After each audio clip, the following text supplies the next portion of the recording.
Contaminação. A pergunta que todo brasileiro faz: por que os corruptos instalados no governo de Brasília e os políticos ligados a eles não são atingidos e nada se pode fazer para expurgá-los do poder? Encontrei finalmente os fragmentos do conhecimento, legando-me o tesouro da descoberta.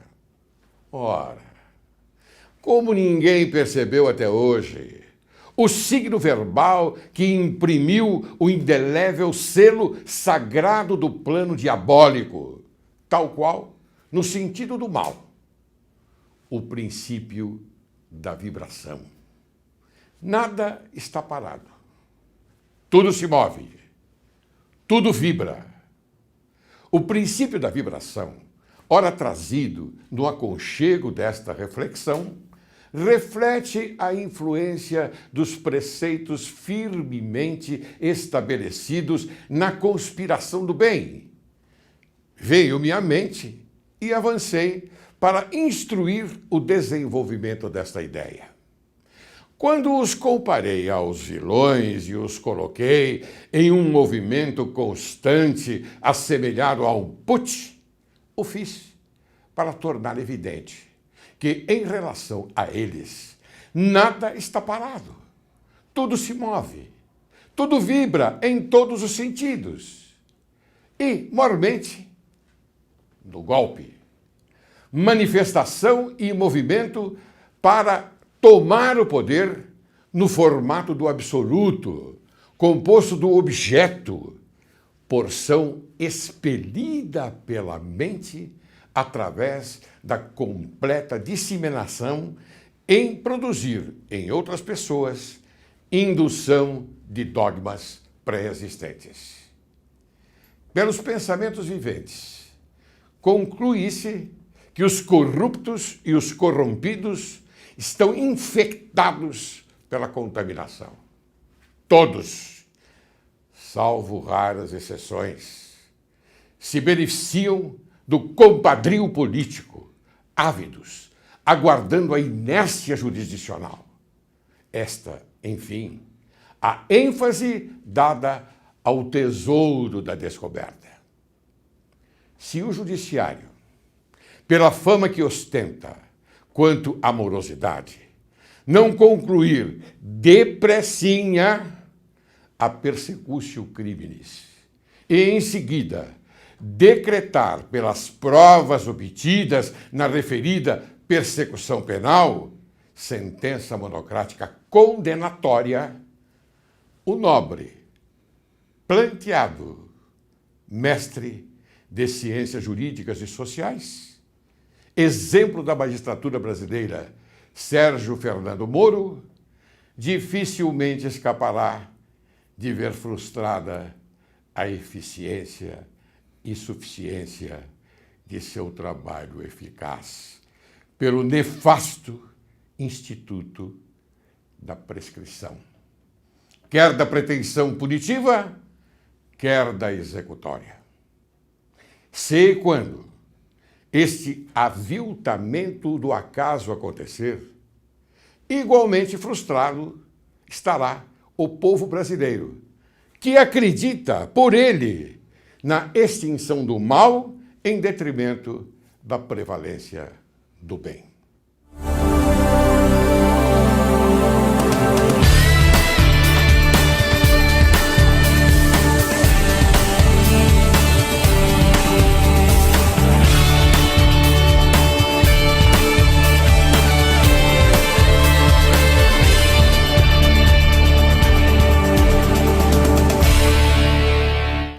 Direito e Justiça em Foco é o teu programa e este é o teu país. Nosso convidado de hoje é o Dr. Rogério Donizete Campos de Oliveira, um brilhante advogado e mestre em Direito pela Pontifícia Universidade Católica de São Paulo. Acumula uma vasta experiência na área jurídica, atua como consultor jurídico, palestrante, professor universitário e pesquisador. Vamos descobrir como funciona a influência nos bastidores da política, o famoso lobby, como as leis são feitas e seu impacto na democracia. Dr. Rogério, seja bem-vindo ao programa Direito e Justiça em Foco. Eu fico honrado em tê-lo aqui porque sei da sua capacidade intelectual, da sua competência e da sua vivacidade na área jurídica. Conheço muito bem, ok? Muito obrigado. Eu vou lhe fazer já a primeira pergunta porque tenho certeza absoluta que o telespectador está curioso. Lobby. Olha só que tema lindo, que tema importante. Poucos falam sobre ele. E hoje nós vamos dissecar, não é, o lobby, tá bom? O que é lobby? Grupo de interesse e grupo de pressão? Meu querido Laurélio, agradeço muito pelo convite. Esse é um tema extremamente palpitante, inclusive foi a defesa do meu mestrado na PUC. Mas Ótimo. Antes da gente falar de lobby, tem alguns preceitos que a gente precisa conhecer. Ótimo. Né? Primeiro preceito seria o mundo dos fenômenos. Né? A fenomenologia, que não é a coisa em si, mas sim aquilo que a representa, independente da observação do sujeito que a coloca como um ponto científico. E o lobby é uma realidade, e como toda realidade, principalmente jurídica, ela deve ser quantificada, mensurada e, acima de tudo, ela deve ser colocada à frente do princípio da legalidade. Esse fenômeno do lobby, primeiro, ele existe. Segundo, o observador, o técnico jurídico, ou sociólogo, ou até o político, ele deve observá-lo e tentar normatizá-lo através de princípios, através de estudos, para que ele se encaixe dentro do nosso ordenamento jurídico. E este fenômeno a posteriori, que é a primeira realidade de Kant, Immanuel Kant, é a realidade a posteriori. Primeiro existe o fenômeno, posteriormente esse fenômeno deve ser observado cientificamente, posteriormente normatizado. E agora, o que é lobby? Grupo de interesse e grupo de pressão. Muito bem. O lobby, há um livro interessante sobre o lobby que ele diz o seguinte: o Senhor convocou Abraão e disse que ia extinguir Sodoma e Gomorra. Abraão falou: eu faço sua vontade, Senhor, mas vamos conversar um minutinho? Naquele primeiro momento, uma pessoa identificou a outra, que tinha muito mais poder que ela, e falou: vamos conversar. Deixa eu te mostrar algumas contas, pontos positivos, pontos negativos da sua decisão. Eu quero instruí-lo, eu quero ajudá-lo a tomar essa decisão. E no primeiro livro, a Bíblia, é naquele momento que se identifica o poder. E o lobby, ele é precedido de um grupo de interesse, de um grupo de pressão, para posteriormente o lobby. O que é um grupo de interesse? Todos nós temos interesses. Interesses pessoais, interesses comerciais, interesses religiosos, de toda a gama, né? As organizações sociais, elas estão num tecido social muito grande. E todos nós defendemos o interesse. E o que é o interesse? Interesse é a disposição de satisfazer necessidade ou desejo. Disposição de satisfazer necessidade ou desejo. Temos essa necessidade como seres humanos. E o interesse, como Liebman já falava no Código de Processo Civil, em 1973, fala interesse. Ele se divide em necessidade e utilidade. Não há interesse sem necessidade e utilidade. Mas esse interesse, ou ele dá um passo adiante, ou ele dá um contrapasso atrás. Nós estamos em duas situações. Ou ficamos onde estamos, ou avançamos, ou retrocedemos. A sociedade moderna não tem outro caminho. Então esse grupo de interesse paralisado e estagnado, automaticamente ele chegará ao seu final. Então, dando um passo adiante no grupo de pressão. O grupo de pressão, ele faz a persuasão no mundo político. Ele faz com que as ideias desse grupo represadas, elas tenham influência na formação, na ampliação, na instauração, dentro de políticos, de burocratas, dentro de uma agenda governamental. Agenda governamental positiva ou negativa?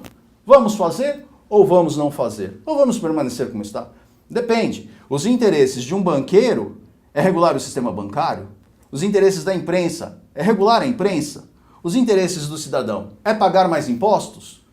Todos nós temos interesses dentro desse tecido social que nunca pode ser esgarçado. E o lobby, como instrumento de uma ferramenta política, como instrumento do poder, ele faz com que aquele que não tem o poder consiga os meios necessários de chegar e convencer aquele que tem o poder a tomar determinadas decisões. E aí se forma essa tríade: grupo de interesse, grupo de pressão e o lobby. Muito bem, uma trilogia que você nos colocou agora. Não é? E isso acontece 24 horas por dia, correto? Então, a pergunta que eu faço a você, acontece 24 horas por dia. Extremamente políticos. Certo. Não a vida... Você colocou muito bem no início, não é? A Abrão, não é? No início, lá atrás, há muitos anos atrás, já se iniciava esses interesses, não é? De persuasão de uma ideia. Isso que eu entendi e temos que passar isso ao telespectador. Sim. O lobby, eles dizem, nasceu na Inglaterra, nasceu no salão do Hotel Willard em 1864, com um presidente grande. Não, o lobby, ele nasce a partir do momento que eu identifico um poder, uma pessoa que tem a capacidade de mudar uma realidade. Claro. E se eu tiver que mudar uma realidade, que eu mude a realidade do outro e não a minha, da minha empresa, dos meus negócios, da minha gestão. Eu tenho que estar atuando no mercado para que eu produza empregos, eu produza salários, eu produza felicidade para o país. Não pode ser feito as coisas de maneira escusa. Tudo tem que ser feito à mais clara luz do dia.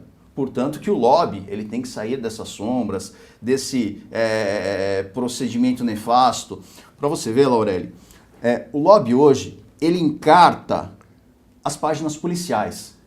O lobista fulano de tal fez um acordo de 70 milhões, outro lobista está para fazer um acordo. Como é que pode um lobista fazer um acordo de 70 milhões e pagar isso em 3 vezes para a justiça? Se ele paga 70 milhões, quanto será que ele não tem mais na conta dele? Mais de 70 milhões. Com certeza, Laureli, não é um pichuleco. Não é um pichuleco. Não é um pichuleco. Então, o lobby nos Estados Unidos, já adiantando um pouco essa informação, é uma coisa séria, é uma coisa regrada.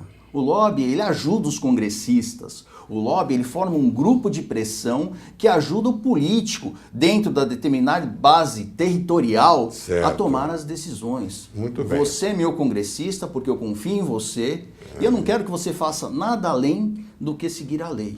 Muito bem. Então eu posso entender que o lobby atua no âmbito público e também no privado. Sim, o lobby atua em todos os campos do poder. No campo público, seria pelo princípio da legalidade, né? O artigo 5º, né, vem da nossa Constituição Federal, o princípio da legalidade.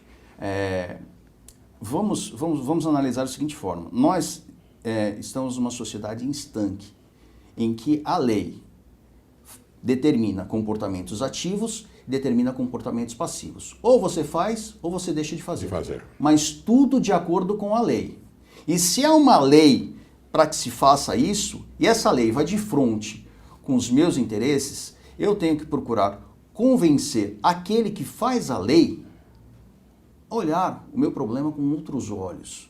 E não estamos falando de corrupção, mas sim de uma melhor padronização, observando regras rígidas de boa governança. No setor privado, o que nós vemos no Brasil, infelizmente não é um bom exemplo de lobby.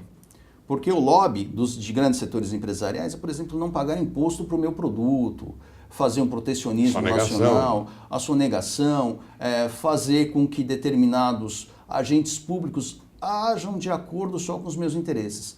Por exemplo, o que faz uma empresa ter um benefício fiscal e outra não?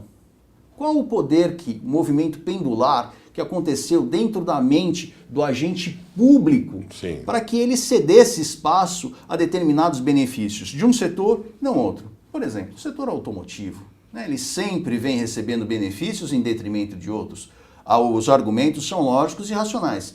Tem uma cadeia produtiva extensiva, tem muitos empregados, gera Alguns impostos, porque se você desonera o setor, mas a gente vê que isso... Alguns impostos não. O imposto do veículo, do automóvel... É porque na cadeia produtiva acaba alguma coisa saindo. 50%. 50%. Então, por que temos um setor na indústria brasileira que não recolhe 50% em detrimento dos outros? O que fez o agente público, os órgãos do Ministério da Fazenda, da Receita Federal considerem esse benefício?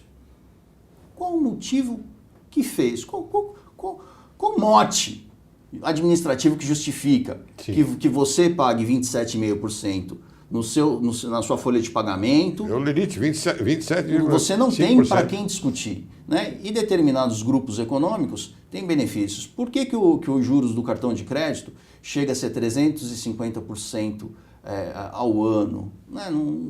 É viável para o Brasil? Por que a gente não pensa em um modelo mais razoável? Quem autoriza esse tipo de coisa? Que interesse ele está protegendo? Né? Isso é uma política pública viável? Né? Vamos discutir por que ele consegue ter tanto poder de falar aqui. Não vamos falar das leis do mercado. Rogério, não vou te interromper, mas o telespectador está atento. Você colocou agora um problema bastante grave para o Brasil. 350%, você coloca de juros no cartão de crédito. Isto vai girando e chega a um montante incrível de dinheiro. Eu pergunto já direto a você, isso acontece só no Brasil ou também no exterior? Em países de primeiro mundo? Veja bem, os Estados Unidos, depois que quebrou em 2008, teve uma organização do sistema financeiro. A própria Inglaterra, a mãe do liberalismo, ela acabou trazendo para dentro de si, dentro do governo, né, uma privatização ao contrária, trouxe um banco para dentro do governo. Então, o que o sistema de capital, ele entendia que ele era grande demais para quebrar, mas quebrou. Então, todo o dinheiro de um país, ele não pode... E eu não sou comunista, longe disso. Pelo amor de Deus. Não. É que quando a gente fala em banco, dinheiro, pensa, nossa, você vai levantar uma bandeira vermelha? Não, só se dentro dessa bandeira vermelha tiver um símbolo de São Paulo Futebol Clube. Aí nós estamos falando... Aí nós estamos falando de outra coisa. O meu símbolo é verde e branco. Muito bem, vamos continuar. Então, os Estados Unidos, ele cortou o juro, o Fed, né, o Banco Central Americano, ele cortou os juros a zero e uma inflação negativa.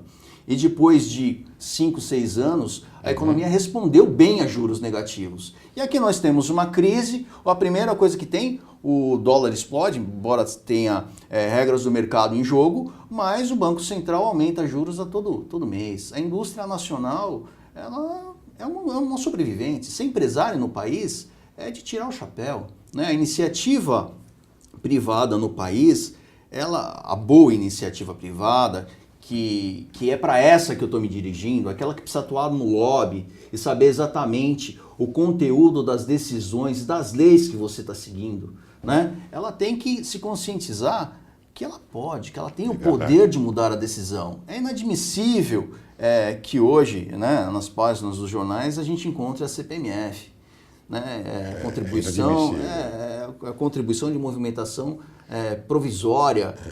Só que é o seguinte, com uma alíquota de 0,2. Nós sabemos, nós não só do mundo jurídico, nós que já vemos isso, sabemos que no Brasil nada mais definitivo do que o provisório. E depois, 0,2% alíquota, ele vai se transformar ao longo do tempo em 0,5, 0,6, 0,10. E nada provisório que dure 4 anos. Isso me faz lembrar Adam Smith, que viveu em 1700 e pouco, um escocês, que foi, naturalmente, o craque, vamos dizer assim, entre aspas, da economia. E ele então se colocava de frente com o governo, ou seja, ele fazia em determinados aspectos uma censura aos governos, esses governos que exageram nos juros. Tanto é que ele fez uma cartilha que é seguida, e você conhece muito bem a cartilha de Adam Smith, o escocês. Tanto é que a Escócia, para homenageá-lo, colocou na moeda do penny escocês, a figura dele. Olha que maravilha. Mas Já tudo que bem, estamos vamos citando o continuar. Adam Smith, vamos trazê-lo para a nossa mesa aqui Vamos. de reunião através da mão invisível. Né? Exato.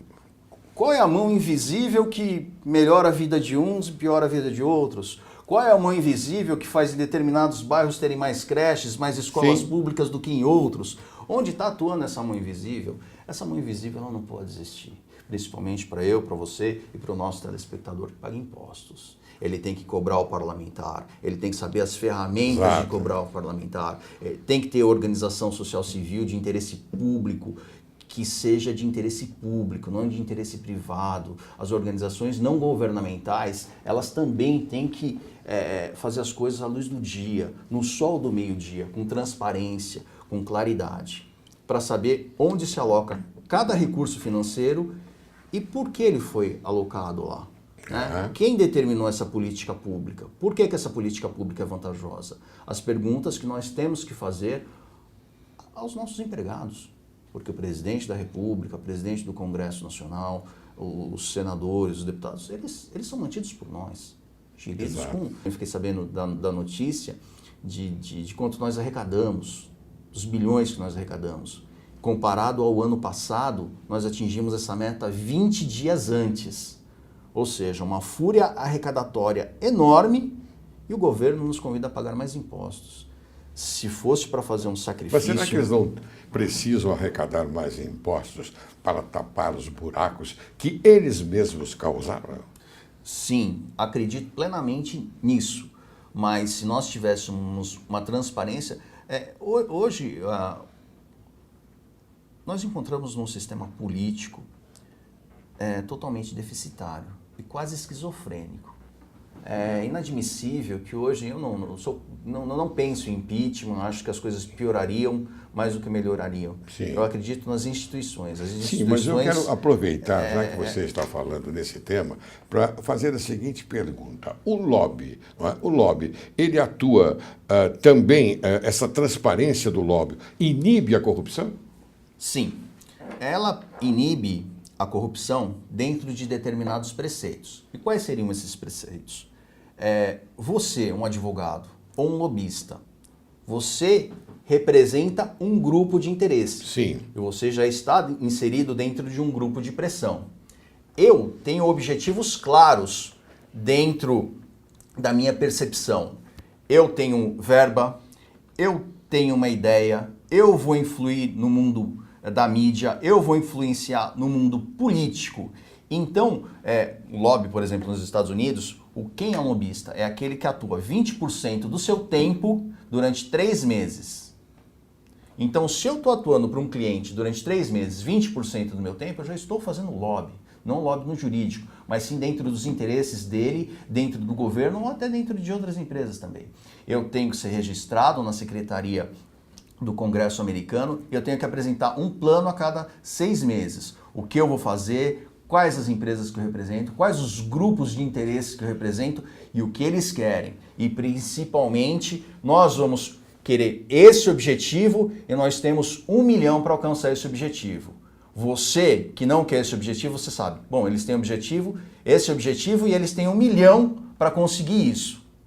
Agora, a partir do momento que eu tenho esse objetivo e tenho 1 bilhão para conseguir esse objetivo, você faz com que as forças políticas, os grupos de interesse, os grupos de pressão, eles acabem se entrelaçando, se imbricando para combater aquilo. Ou seja, eu sei o que você vai fazer, eu sei os seus recursos e eu sei o quanto você vai gastar para fazer. Ou eu me alio a você, ou eu vou de encontro. Mas tudo dentro de uma transparência. Eu sei as regras do jogo, você sabe as regras do jogo. E a lei também sabe as regras do jogo. A lei é imparcial, a espada da justiça... A lei também sabe ou não sabe? A lei sabe, a lei é rígida. Mas aqui no Brasil acontece isso? Não, aqui no Brasil não acontece isso. Por que não acontece isso? O lobby, o projeto do lobby, ele está parado. Tem um projeto o primeiro projeto foi de 1984, do então senador Marco Maciel. E de lá para cá houve algumas tentativas, mas hoje ele se encontra parado. Muito bem. Rogério, eu vou chamar um pequeno intervalo e depois nós vamos continuar com essa conversa maravilhosa. Eu tenho certeza absoluta que o telespectador está atento, porque são coisas que são informações que estamos levando à sociedade, importantíssimas, que a sociedade às vezes não tem tempo para estas observações que você, não é, com maestria, não é, está colocando. Parabéns, Rogério. É muito importante isso. E você é um advogado brilhante. É por isso que você está aqui no programa Direito e Justiça. O segundo bloco será ainda melhor, trarei mais informações. Sim, senhor, com certeza. Você aguarde que logo, logo retornaremos.